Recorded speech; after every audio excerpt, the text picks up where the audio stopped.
I'm Sarah. Welcome to Homebase.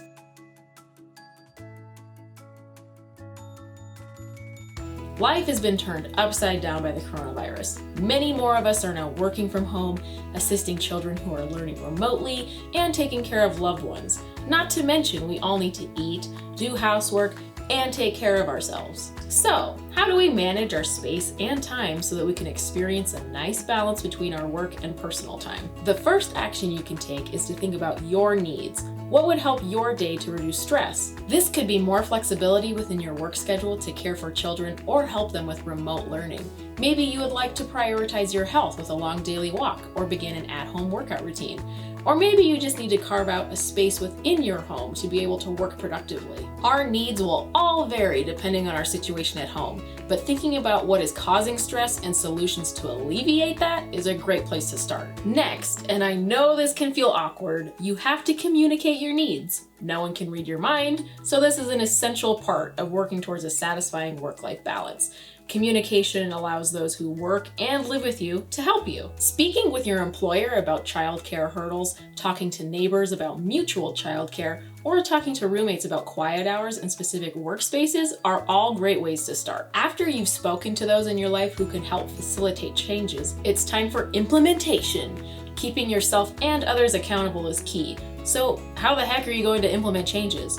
Again, there's no one-size-fits-all solution, but let's start with the one and only calendar. Yes, here at Homebase, we are a little nerdy about scheduling. Begin by blocking out your day when you are unavailable. Do you want to take a walk at noon so you can get out of the house? Block out that time.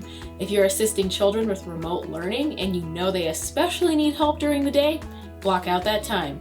And make it known to coworkers that you may not be as responsive during those hours. Make sure to schedule in when you are available, especially if you're working early or late in the day. As mentioned earlier, this scenario will only be possible after communication with your employer, so they can sign off on new working hours or schedule flexibility. If you have a shared calendar with a partner or roommate, utilize that.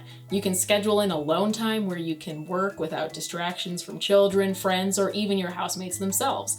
This also is a great resource to schedule quiet hours during the day, so both of you can work productively at the same time. We totally understand that day to day your schedule will most likely vary and change, but trying to iron out your work schedule at least a week in advance will provide a little stress relief and will prepare you to seek helpful resources. After you've scheduled out your week, you should have a good understanding of who you may need to call on to make your schedule attainable. Perhaps your employer has an all-hands meeting and you know you will be at home with the kids.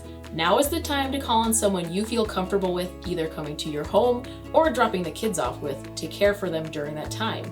If all else fails, inform your employer that the children will be at home during the meeting and you will be muted. Or, on the other hand, maybe you simply need to reschedule your nice daily walk an hour ahead of the meeting. Something I will emphasize though is to prioritize yourself. You can only work as well as you are taking care of yourself. If you need to exercise to relieve stress, make that happen. Block out that time. If you need a half hour to lie in bed and watch some Netflix before starting a night shift, do it. This is an absolutely unprecedented time, and everyone has had to adapt. We may not start off being that great at making the changes towards healthy work-life balance, but trying new coping strategies to see what works for you is a great way to start. We want to know, how are you dealing with working from home? Is there a great system you figured out that you want others to know about? Tell us in the comments below, and we'll see you next time at Homebase.